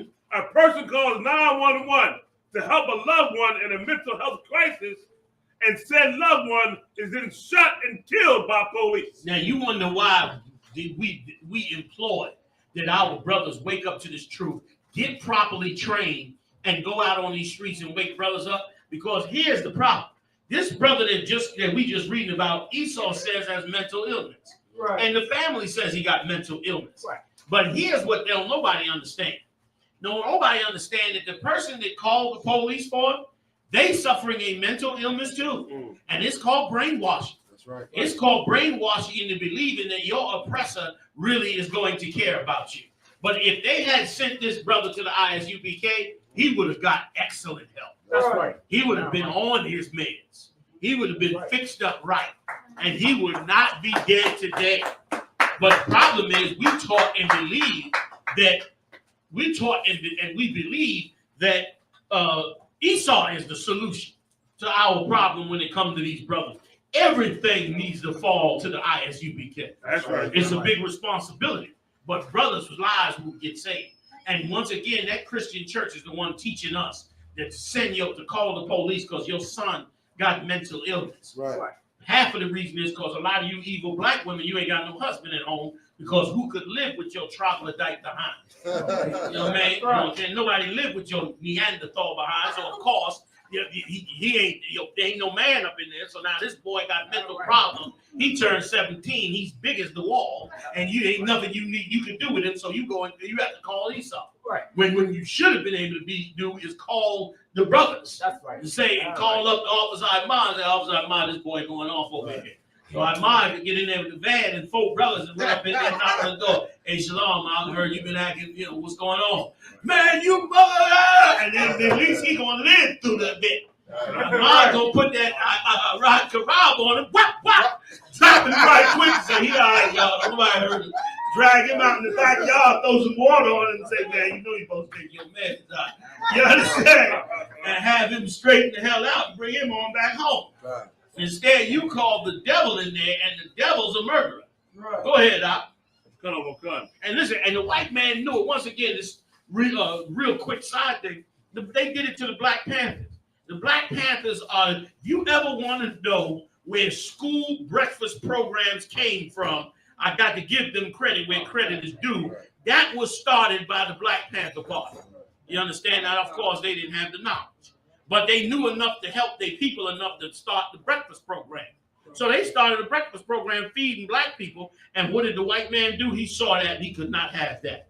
He can't have you feeding yourself, clothing yourself, securing your own neighborhood, shutting down the drugs. That's another thing. You telling me black men can't shut down the drugs in their own neighborhood? Right. Please. You telling me drug addicts got more power than brothers that's not on drugs? Do that make any sense to you? Hell no. Hell no. But why is that? Because the laws is put in place to make sure you don't mess with them drug dealers. That's right. To make sure you don't mess with them drug addicts. To make sure the flow of the drugs are going. There was one time in America, back in the 70s, early 70s, do you know that a police officer did not have to report to anybody to do an investigation on it? Right. Police officer suspected you of selling drugs. He could investigate you and arrest you with the proof, and then the case would go to the district attorney. And the district attorney then would prosecute you. They stopped that. Now, detectives and all that got to work through different groups and different authorities with supervisors and all that. And the reason for that is to make sure them drugs keep flowing. Because every Jake that's living in the neighborhood, he'd know all the drug dealers and be like, no, y'all got to stop that. And he'd shut them all down, but he can't do that now. He got to report it to another precinct. They got to report it to another supervisor. Some other guy got to go down and check it out. Before you know it, somebody in that line is getting a check. And then it goes on. Give me some more. This sad tale was told once again Monday afternoon. John. As a New York City police officer shot and killed 32-year-old Dwayne June. This brother's dead. Go ahead. At his apartment in the East Flatbush neighborhood of Brooklyn, New York. Go ahead. He died on the scene. Good. Dispatch reports this. 4 police officers responded to the 5th floor apartment around 12:30 p.m. after getting a 911 call from the man's mother, who said he was nonviolent but emotionally disturbed. You see what I'm saying? That neighborhood should have had 100 Hebrews in that neighborhood. That's right. She should have been able to pick up that phone and say, hey, Shalom, brothers, he up there going off a bit. Not call the white man for that. That's right. Not call the murderer with the gun for that. Right. You understand? But of course, he don't want you to be free. He don't want you to serve the Lord. Go ahead, Doc. The mother opened the door. Come on. And when officers walked in, the man charged towards them holding a large carving knife. Right. Okay, he had a carving knife. You got tasers, stun guns, batons, flak jackets, crash helmets. Come on, man. Go ahead. One officer let me say this. And I shouldn't even have to say that. Because if you hired to be the protector, if I'm here, I'm on guard, right? And something break out on guard, it's my responsibility to make sure that I don't take this brother's life lightly. Even though he's in danger in my life, he's still a brother. So I got to stop him, but I ain't got to be, lightning fast to snatch his life out of him, man. Right. And certainly the white man does not do it with his own, right or wrong. That's right. He does not do that with his own. Right. So therefore, why the hell is he doing it with the Lord's? Go ahead, give me some more real quick. Come on. Speed it up. One officer tased the man, which didn't slow him down. The second one shot him in the chest. Which that's their version of the story. They say it didn't slow him down. Them tasers hit you, brother, 50,000 volts. Drop you in a second. You know, man, of course, that didn't slow him down. He was mentally ill and crazy. He didn't think about nothing. It don't matter what you're thinking about. Your muscles contract because of the electrical charge going through the muscles. Okay? You can stop. You go ahead. Can I say something? Come on, please. And listen, so let me tell you something. What you said was right about brothers loving brothers, right? I never forget the one time when I was working in Esau's, whatever you want to call it, and that was in my former life, whatever. And it was a cat they was chasing, supposedly had a gun, right?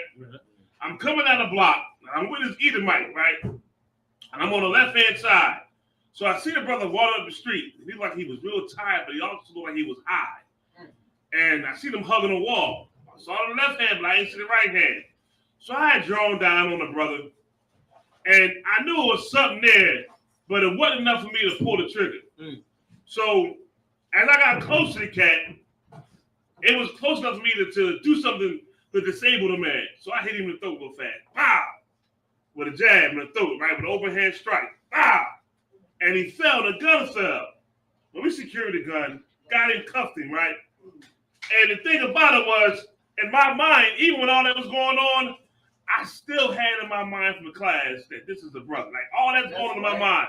Like, the point to pull the trigger, that was heavy in my brain. To pull the trigger. But also in my mind was, this is a brother. So I get him up, cuff him, take him to the back of the wagon, right? And it's always happened. Cops come flying in. And they heard about what happened, the gun, the chase. And he started trying to whoop his tail. So what I did was he cuffed. They hit him and everything. I said, yo, what y'all doing? I threw my hand up, and with the left hand, I opened the wagon and tossed him in the wagon and closed it. I said, no, not today. They looked like I'm crazy. I was like, nah, they ain't gonna happen. Get him out of here. That's what he done. You know what I mean? This one thing that happened that I remember because, and the reason why it's so prevalent is because doing all this going on, the brotherhood class was in my mind. Like, this is still a brother. He messed up, he's screwing up, he effing up, but he's still a black man, he's still my brother, and I still had to protect him and save his life. Right. That's right. And if I could add a little something to it, Hans, and here's the part that them devil cops don't think about. They don't think that part of the reason this brother is doing this crime is because of the oppression you did to him. Right. You know what I mean? It's like the cop ain't innocent either. You know what I'm saying? Like, he might be committing a crime, but your people done oppressed this Jake. Done pushed him to cut his education off, destroyed his family, put his father on drugs or did whatever, might have murdered him. Now, you guilty too. You know what I'm saying? So while you he had a gun, he what? Let's whoop his behind. What about what the hell you did? Right. About what the hell your people did for 400 years. Right. Like, that's what a righteous man would be saying. You know what I'm saying? He'd be like, well, he is committing a crime. We're going to lock him up. But let's face it, they in this situation because look what we did to him. Right. You know what I'm saying? But that ain't what he thinking. In his mind is he had a gun, he was this, he was that. You know what I mean? Come on, man. A cop still got to protect himself, and I understand that. But he could use wisdom and restraint like the general bring it out. You see it all day long on YouTube where they get in that situation and they using that restraint. But the brainwashing coming out the walls, it's like, you got that gap? Nigga, mess with me, boy. It's over. Right. Even black people got that mindset. Right. Even we got that mindset. When we get that authority and that power, like, he messed with me, I'm gonna do him in. When you got to go to bed at night with that brother, with his death on your mind. Right. And here's what was so right about it. Thank the Lord, you was already in the truth. But there's a lot of brothers that's not, and they don't know. They're going to wake up to the truth later on. And they're going to have to think about them bodies. And that's some horror, that's some nightmares for quite a few brothers. It's going to be some nightmares over the fact of what you did in that world. You understand? We got to preserve. Now, you can make up for it because we in the truth now. Thank the Lord. We all forgiven. We all brand new. But damn, you know what I mean? It'd be nice if you could avoid it. And certainly the prophets of the Lord is trying to wake the next set of brothers up to make sure they avoid it. That's right. You know what I mean? So that they ain't got to deal with taking somebody's life like that. At least, you know, the lives of the Lord's chosen people. All right? So is that on that? Because I'm dragging on it. Okay, let's go on. Let's go to the next. I'll come through the scriptures that. Let's go on to the other one you hold. There's so much stuff that went on this week in the news concerning how they've been handling us. This one, you going to Houston? Yes, sir. This story in Houston is twofold. It's a very particular story, okay, and painful in two ways, both with the tribe of Judah and the tribe of Issachar, who right now is under tremendous hell right now. That tribe of Issachar, even the legal ones, are under tremendous warfare against them. Turn that off back there, whatever that is. Whatever it is, turn it off. Yeah, whatever it is, brother. Read on. Go ahead. The homeless shelter was next, sir. Come on, hit me. All right. 16-year-old boy dies after police shoot him in the back and head outside a homeless shelter, homeless youth shelter in Arkansas. You know, he is in front of a homeless youth shelter. Go ahead. A 16-year-old boy has been shot. And you know they black, even though we didn't research the story and you know these as brothers. Why do you know these as brothers? Because just the nature of the way they getting killed is not no other nation. This ain't happening in no other nation. And brother, they committing crime. General Muhammad brought it out so eloquently. Like these Arabs is getting caught with terrorists. Bombs in their house, machine guns. You know what I'm saying? They busted that mosque down there, you know, not too far from here in the city with all kind of guns and weapons and this and that. But meanwhile, they ain't getting dragged out no cars. They ain't getting shot in the back of the head. Ain't no mistaken identity. Brother, this going in when the Lord's prophets get risen up like they did with Peter. It is exactly what happened with Peter. They got risen up, brother, in power, and they pushed them politicians and religious leaders out. And before you know it, the people was listening to them, and their life got better. The scripture said, when the righteous are in reign, the people rejoice. That's right. And that is what needs to happen. Right now, the righteous ain't reigning. And that's why the people are mourning, man. Go ahead, Doc. Arius Clark was shot Tuesday and died a day later after the incident outside East Arkansas Youth Services in Marion. He at the youth services to get help. Go ahead. Officers opened fire shortly after arriving at the facility northwest of Memphis. That's like that Tamir Rice story. I mean, did you see that video? That cop got out that car, brother, and he had, I mean, in seconds, and blew that brother away. In seconds. Right. And blew him away. He wasn't pointing nothing at him or nothing. He got out, saw that BB gun, and murdered that little boy. Right. Go ahead, Doc. And I mean, and what police officer does that? You get a call about a suspect with a gun. You drive the car up on the sidewalk, right up to the suspect, and jump out the car. And the minute you see something, you blast. And these people are not. The world was never designed for another nation to be policing another nation. That's right. You know what I'm saying? The world was designed for the Lord's chosen people to rule over all the nations. That's right, sir. That's how this place is supposed to be designed. Go ahead, Doc. No one has said why the police were called or whether they felt endangered. Clark's parents said the doctors told them that their son was shot in the back and in the back of his head. In the back and the back of his head. Dang. Go ahead. Memphis and Little Rock Media reported that 2 Marion officers had placed on paid leave, admin leave, while under investigation moved forward. Go ahead. East Arkansas Youth Services. That's it, sir. That's it. Okay. That's it, sir. Oh wait, but did they get to why they said they did it and what was wrong with the boy? Get to that because you got to get that Christians in there. Why he ended up at the youth service. See if it's down there further. I believe it's down further in that story. Because I think this is another story where his people in that church sent him down there. Okay, yeah, here we go. This is Christianity, brother. Them churches, it all comes back to that. Just like Margaret Sanger knew. And Margaret Sanger she was smart. Right. She knew that the key to getting to these black people is they religious leaders. So this is how we're going to work through them to get this abortion done. So if that's the key, then everything else that's happening to us How is that happening to us? Through those same religious leaders. Them working through them. That's how it's happening to us. So that when it comes to the drugs, the crime, all of it is working through the same channel. Definitely the abortion. Which is why it got to end. It got to end. These scriptures got to become back our Constitution, our Declaration of Independence. You understand? Go ahead. Family members said he ended up there because he was being disruptive. He was just being unruly, the teen's father told. Go ahead. He ran away from home twice, so we needed help with him. We just went from needing help. He needed help, but he didn't get the right help.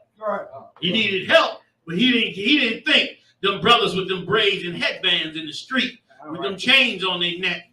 He didn't think he could get no good help from them guys. He thought he'd get some good help if he go up and see pastor. Pastor say, well, the boy was corrupted. You got to send him down to youth services. They'll take care of him down there. Y'all got pork chop in the back. Come on. Come down to youth services. We're going to be all right. And they sent him down to youth services. Now that brother's dead. And every one of them brothers is precious, man. You know what I mean? Go ahead, let's say this. Many brothers that came into this truth come out of all walks of life of hell. That's right. And the white man act like you can never get right from no mental illness. Brothers have mental illness and mental breaks from the massive madness they done lived with, what they done grew up under, what they done experienced from being in prison, from all kind of horrors of living in the ghetto. Now that they act like you can't never fix that. That's right. Like there's nothing you can do about it. When there's a whole lot you could do about it. You don't know what that brother could have become and could have established and what have happened to him. We done seen it many times. I myself have seen it a ton being in this church. Cats that I thought at one time was like, I don't know who this cat here looked like he needed to be in a hospital somewhere. But the Lord worked with him, man, and get him all the way back. That's right. You understand? Sure. Some of these high ranks up in here was crazy niggas when they came. Some of them was crazy. You understand? And the Lord worked with them. And they up in here brought sane and head straightened out and fixed in the scriptures and solid mentally and right back, you know what I'm saying? And over time, the Lord had mercy on them, man. Build families and, you know what I mean? They ain't perfect. They an inch from snapping on you. You know what I'm saying? They 2 seconds from something going crap. What? You know what I mean? But they all right today. You know what I mean? They waking up and saving lives. You know what I'm saying? So what the hell? You know what I'm saying? So don't look at where he at. You know what I mean? You know, Christ said he came. He said the whole need not a physician. Right. The ones that need a position are the ones that have issues. That's right. Come on with it, huh? We went from needing help to the next thing we know, he's dead. Right. They thought they would go to pastor, send him down to youth services. He would be all right, you know. They do whatever they do down there. And that was the end of that, which is ridiculous. Youth services, they wouldn't pick up the phone, call the cops. Cops come in here and blow him the hell away. And that's the Christian church. Which is why let me tell you something. You ride through any ghetto in any city in America and see a church in there, the shame they should feel. They come, but go see them on Sunday. It'd be burnt out buildings for 4 square blocks around them. But they coming out to church on Sunday like, you know, woo, you know, in the name of Jesus. Fresh and just no guilt. None whatsoever. Blaming the people once again why we ain't gonna never do that no more. It'll be no more blaming of black people and Latino people for what is happening to them. Them days over. You understand? You gonna hear from us if you try to bring it. Well, that's what the hell they've been doing for a long time and been getting over with it. That's right. But that's the end. Sitting up in there, you supposed to be ashamed of yourself. That's right. In them ghettos, man. Big old church sitting up there, people handing you money hand over fist. And you taking that money, you ain't helping nobody. Damn right. You ain't fixing nothing. Right. Go ahead, Doc. So can I say something? Please. And listen, man, let me get Ezekiel 13:5 real quick, man, real fast, man. Because like the gentleman bringing out, our so-called leaders, this is their job. You take care of these young brothers and sisters out here who going through all this hell, these homeless shelters, man. They want to make sure a system is in place where no harm or hurt comes to them, man. But they're not. And that's the Christian church, man. That's your so-called leaders. And that's all of them so-called Christian groups out there. You understand? Whether they say Israel or not, they all Christians, man, and it's their fault. Right. And the Lord spoke out against them, and which is why we do it all the time. That's right. You understand? Give me Ezekiel 13:5 real fast, brother. We are on Ezekiel 13, verse 5. Ye have not gone up into the gaps. They don't go down, you know, the gaps is the ghetto. Right. The barrio, the reservation, that's the gaps, man. Where we live in. All the death and murder, all the exploitation against us, man. That's the gaps. Go ahead. Neither made up the hedge for the house of Israel. Meaning you ain't protecting us, man. There ain't no protection in the ghetto. There is none. Or the body, or the reservations, man. You're afraid of your own kind. You're afraid of the so-called white man. You can't speak out against the other nation. They're going to do something to you as well, man. We ain't got no protection except for the I.S.U.P.K. and the Yahanna, man. It is truth of the Lord. You understand me? And we ain't got no heads. And the leaders are more concerned with financial gain than protecting us like I was supposed to, man. You understand me? Ain't going to be no compromise when it comes to your people. None. But they compromise for that money. That's why we ain't got no edge in the ghetto. Right. Keep on reading, brother. To stand in the battle and the day of the Most High. Let me tell you something, man. The only one standing in the battle of the Lord is us in the I.S.U.P.K. Ain't nobody else doing that, man. Everybody capitulates. Everybody compromises and give them a piece of themselves to try to look good and feel good for themselves and other people, man. No, we ain't going to do that, man. No compromise, no commas in the I.S.U.P.K. And we need more of that in the streets, man. And these ghettos of America.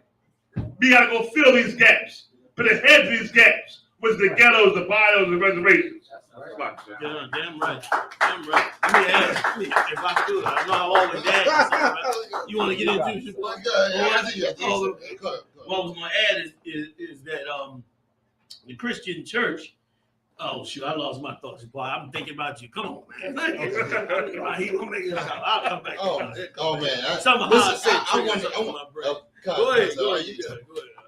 I want to say I'm just really shocked at black people, man. Really, that really it's just some deep witchcraft on black people to think that white people can care for them when they have always been the ones that destroyed us, to wipe us out.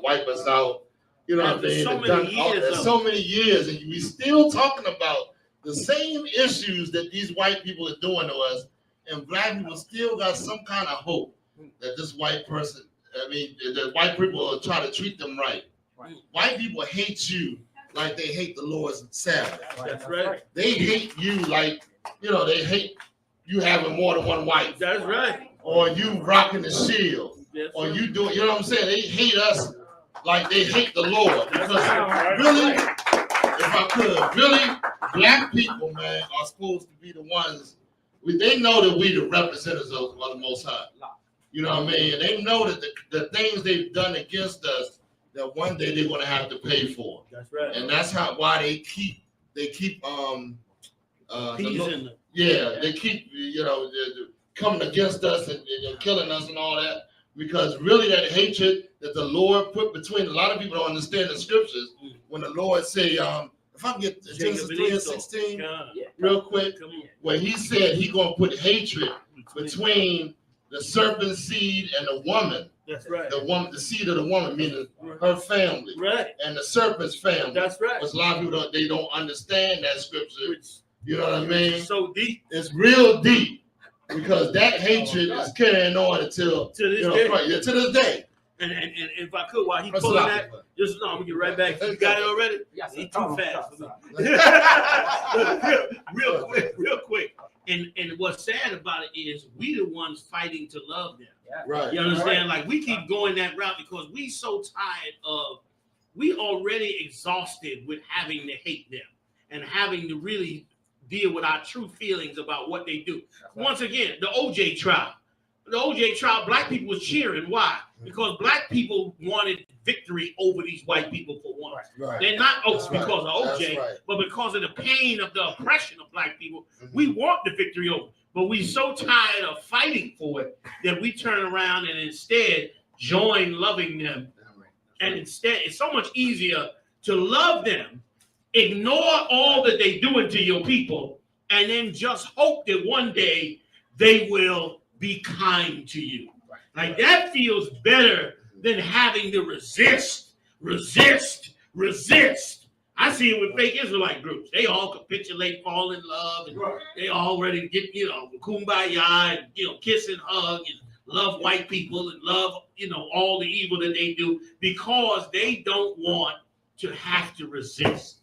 They tired of having to resist. When Christ called us to resist, the prophets resisted the people, resisted the nations. When they brought that Edom, I'm coming right back to you. When they brought that Edomite in that Saul let live and brought him in to Samuel, that Edomite said to Samuel, surely the sting of death is, the pain of death is over. Surely you ain't mad no more at all this war and killing. Surely you ready now for some, grapes and wine and we can all break bread. Samuel pulled out his sword and hacked that Edomite to death. That's right. That's what he did with that sword. Because he was not tired of resisting the evil. I ain't telling nobody go out there and hack no Edomite. That's why I'm like, see, I told you I've been thinking all week about this. Don't go out there and do it. Because, yes, some of y'all do have mental illness. Okay? So don't nobody go out there and do the FBI and my daughter talking about, well, sort of tape and just say, I need the mice. Don't nobody go do that. All right? What I'm saying is, that was the spirit he was in. And that's the spirit, like Paul bringing out, if we supposed to resist. And like you said, they know they're going to have to eventually pay for this. That's right. And the sad part is they get to have, that we the victim. And the oppressor get to be the one angry and hateful and mad and driving in his pickup truck mad. When you the one that got the abuse. Right. You're the one supposed to be mad. In the car angry and and driving up and down on a note's head. Exactly. But instead, we the one, that's how oppressive they are. We the victim and we the one trying to make peace and love. Right. And meanwhile, they the oppressor and they are not trying to make peace and love. Right. Brother, it's a horrible zone. Salah. No sweat. Good. You can say something too? Make a heavy point. Ahmad, if you can read that for me, Genesis 3:15. We are on Genesis 3, verse 15. And I will put enmity between thee and the woman, and between thy seed and her seed. And it shall bruise thy head, and it shall bruise his heel. Hold on. The Lord said he's going to put enmity between thee and the woman, between the serpent, who we know is the white man, that's right, and between the woman who doesn't. A lot of people think women have seed because they read the scripture. Right. It's saying that that woman comes from a seed. Adam took a woman from his family. Right. You understand? And made another family. Right. I mean, created a family. Right. So when it's saying her seed is talking about the seed she comes from, which is the chosen seed. Right. The Lord said he's going to put hatred between her seed and the serpent seed. That's right. So now the Christian church is telling us that we shouldn't hate. Right. They're doing away with what the Lord said right there. Trying to do away with it when white people are. They are in the right spirit, right? You're right. They in the right spirit. They in the spirit. They hate us. Right. They supposed to. Right. But we, the ones in the wrong, right? They're not standing up and hate them for what they doing to us. Which we should see the church is suspect. Exactly. You know what I mean? Exactly. But we don't even look at that. You know what I'm saying? We don't even understand what the scripture's saying. Exactly. And that's why you got to come to U.P.K.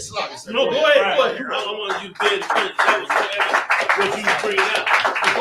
Because if I can add just a little, like how ironic is that the spirit of they in their spirit. Right. Which is to hate us regardless of whether they oppress us or not. Right. They can't stand us. Right. Okay, Donald Trump proved that. Right. Donald Trump got in that White House, all whiteness came out to them. Right. Listen, a white man over 50, don't take your eye off him when you see him. Right. If you in the 7-Eleven and some white man over 50 walk in there, keep your eye on him. That's right. He got a gun under that shirt. If he got a pickup truck, keep both eyes on him. That's right. You know what I'm saying? Because them older white men out is mad as hell because they finally feeling like they can beat that white man privilege, that white rule spirit. They feeling they got it back now because of Donald Trump, and something else to add to what your pa said. Like, how dumb and stupid could we have been to listen to all our religious black leaders who had everybody fooled into thinking that racism was at a minimal level. That's right. It was just a few little crazies still holding on to racism. Remember what did CNN pundits say? We post-racial. We post-racial now. They had us all believing that garbage. And now Trump got in and white people took all their racism right. They snapped back. Like they woke up out the sleep. Like, both of them back. And full of hatred for us. Meanwhile, we not, like you said, we not resisting them. And listen, anybody, I've been saying this for years, anybody telling you that the white man is not the devil the Bible speaks of, they are lying to you. That's right. Because Paul brought the scripture out plain when the Lord said, thy seed shall have enmity with his seed. That's right. So you sit up there thinking there's some kind of way you're going to find common ground with this oppressor. You are out of your mind because biblically it say that that's an impossibility. Right. So anybody that's going down that road like them churches is going, they going down that road because they seeking something on that road that ain't from the Lord. Right. They seeking peace. They seeking, money, wealth, whatever it is that's on that road that they think they can get, they on that road to get it. They telling you they on that road because they serving the Lord. But that's a lie because the Lord said that he ain't on that road. Right. He on a different road. Right. He on the road that said they're going to be in between the two like Paul bringing out. So how the hell you going to get on that road thinking you're going to get something done? We got to love our nation. That's right. We got to love them something deep, brother. You understand? We got to love them something deep because let me tell you something. It wasn't until I woke up to how much we care for us and not them that my mind started to open up at how much I was missing about our people all around me. Like, it was like once you start looking at it's like anything. What do they say?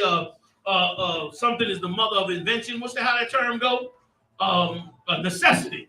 Necessity is the mother of invention. That's true.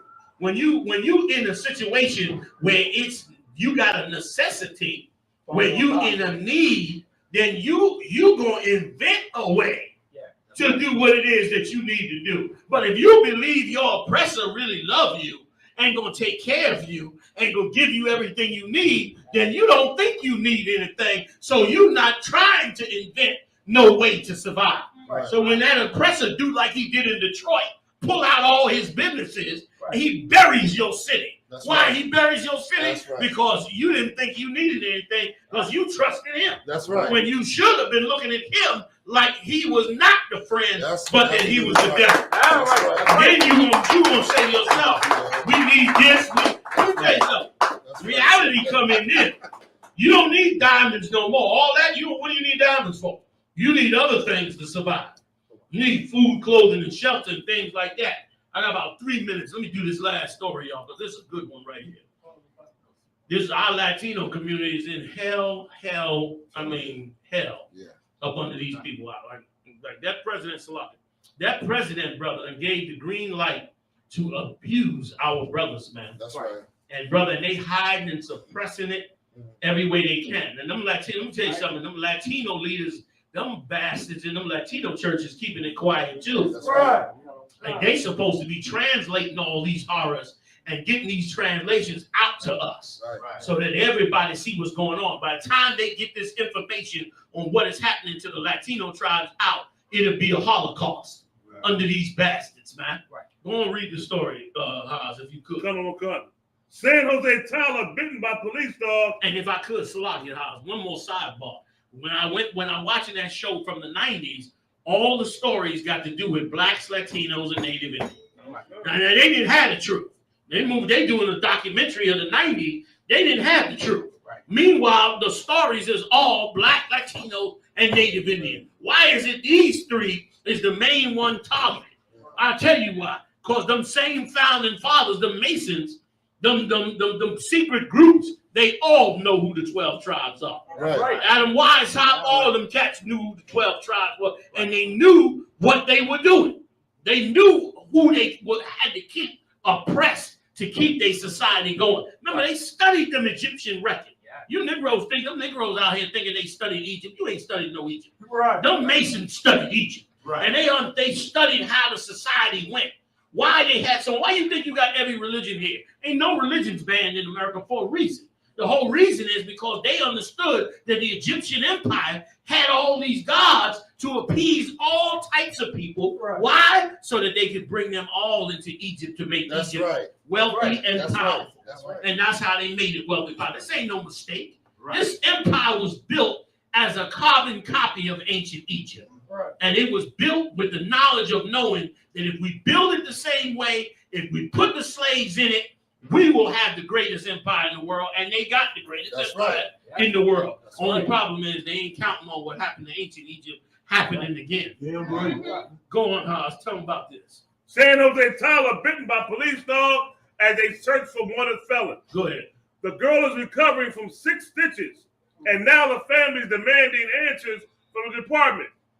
San Jose police said they were serving a search warrant at a home on Bird Avenue where the police came out and attacked the little girl. 18-month-old baby in the house. Go ahead.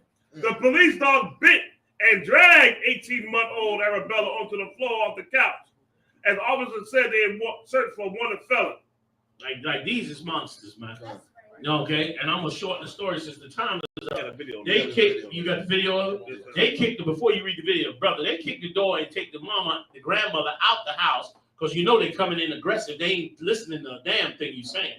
Putting everybody on the floor and then let the bastard in with the damn canine dogs. Right. You understand? Like you supposed to get him after you done did the search and you can't find him. Then you bring the canine in. But these bastards bring him in from the door and almost kill this little baby. Go ahead. Is it me? 2 San Jose parents want justice after a police dog bit their 1-year-old daughter. It happened last week as officers tried to track down one of the girl's relatives. KPIX5's Devin Feely says the family met today with San Jose police. Devin? Yeah, that little girl was bitten by the police canine in the house behind me here. Now, the San Jose Police Department is not talking on camera. Does it show any of the body cam work? I don't think so. I think they showed a little girl. Okay, go ahead. Let's roll. Go ahead. Look at that. When the canine clamped down on her daughter, San Jose Police say they were trying to serve Pena's brother with an arrest warrant. But when officers and the dog entered the house, things quickly went awry. After the dog came in, the first thing the dog did was bit my daughter. He bit her on her back, and she wasn't doing anything provoking the dog. Arabella was left with a nasty bite mark on her back. She was rushed to the hospital where doctors needed 6 stitches just to close the wound. Today, her parents met with a representative from the city, in part to promote healing after this painful... He all nice now. Like, the dog been ripped, and 6 stitches on one of us is nothing. But 6 stitches on the back of an 18-year-old toddler might as well be a third of her damn back. But these people are monsters, man. They're animals, man. You understand? And now, 20 years from now, when she's 22 and got tattoos all over herself and carrying an AK-47 and throwing up gang signs and robbing banks, they'll be, see, what's wrong with them? They're lawless. They don't know how to act right. Yada. When for the next 18 years, every time she go out on a date or meet a new boyfriend, she gonna go look in that mirror before she put that dress on, and she gonna see them scars on her body. And when that date don't go right, she gonna go home and in the back of her mind, she gonna say to herself, "It's cause these scars I got on me. That's why he don't like me." It ain't gonna be true, but it'll be in her mind. And when she become an adult, then of course she gonna act out on this nonsense that's happening right here. Like this is what they don't give a damn about none of that. Right. You understand? But listen, we should, and we should. And in the name of Yahanna, Shem Yahushua, we'll fix that entire situation. That's right. That's right. We'll get it all fixed right. I want to tell everybody to pay their tithes and support this truth, man. Your tithes are absolutely important. Do not slack on your tithes, especially now We got a lot of projects on the table right now. We're working on real hard. We definitely need everybody's support. Do not slack. Do not miss a time when you're supposed to pay your tithe. Do not take it lightly at all. Also, August 5th, right? I got it right? August 5th, New York City. I hear it all this Saturday. Brothers is doing it up in New York City. Captains are rocking up the New York Posse. They having their barbecue. They're getting it in. I heard brothers coming in from all over the place. I see you up there, New York City, this Saturday, y'all. We out of here. Check this shit out, man. Check this out. Out there, just like you out there in the street, man. Israel, the I.S.U.P.K presents the Lord's 56th annual Passover going down right here in Atlanta, Georgia. We got a whole bunch of events lined up for y'all, including the annual lamb slaughter. You already know. Then it's the Hebrew Academy trial. Oh boy. Next we got the children's party. Then you know we got General Muhammad's scripture breakdown class and the Hebrew Academy graduation. The Lord's 56th annual Passover. Pay your Passover fee. It's only $200 to get all these exclusive events. Real black culture. The general's in attendance and the stage is set. It's going down. April the 12th in Atlanta, Georgia. This event is only for the Black, Hispanic, and Native Indigenous people. We got a week full of events from April the 9th and the 13th. But remember, you got to pay that Passover fee. It's only $200 to get every event exclusively. Here's the itinerary for the Lord's 56th annual Passover. April the 9th is the annual lamb slaughter. April the 10th is the kids' party. At 7 p.m. later that night, General Muhammad's scripture breakdown class. April the 11th, the Hebrew Academy graduation. Later that night at 8 p.m. is the all-black party. April the 12th is the Lord's 56th annual Passover. April the 13th is the Feast of Unleavened Bread. $200, 17 years or older, pay your Passover fee. See you in Atlanta, Israel. Shalom. Friday. You already know it's April the 11th in Atlanta, Georgia, at the infamous Classic Atrium. I.S.U.P.K presents the All-Black Party with live performances by King Ty, Used to have that white bitch popping on the night. 144, Nakawa, Snitching in the act like this. That's why we unaffiliated. Shaw, If I'm more right, that's good business. Nataza, We in the game, coach. Fuck you talking, hey? special guest from China Monet, and Georgia's own Pastor Troy. 8 p.m. to 2 a.m. You already know I.S.U.P.K.com. Shalom.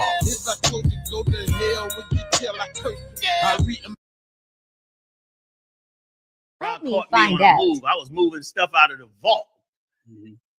Moving stuff out of the vault into the storage. It was spiritual because we loading up the brothers loading up the van. The van got so packed. You was there. The van got so packed up that they was putting stuff in the side of the van. And as they were putting stuff in the side of the van, a bag fell out and broke open. Mirage saw it. His eyes popped open like a cartoon. He didn't say nothing at first. I didn't know what was wrong with him. I said, you got it out? Yeah, I got it. Come. He picked the bag up, put it back up on the shelf. Then he turned to me. He said, sir, you got them tapes over there. I said, all right, go on, take them. Let me tell you something. The paper, the paper on this tape is brown. And the reason why this paper is brown, because this tape is 35 years old. Older than most of you young troopers up in this troop. 35 years old, this tape is right here. It's so old that the paper turned brown. You see that label up there? Look at that shield. Men lived and died for this. Men lived and died so that this, there it is. Men lived and died for this. Okay. What does it say? I can move it for you how you need me to. Bible breakdown. I was trying to read it off of that. That's all right. Men lived and died for this right here. Back then, they would make the recordings and put the tape inside with the original 12 tribes in there. Can't nobody tell you we ain't the original. Can't nobody tell you this is not the truth. Everything that came after this is fake.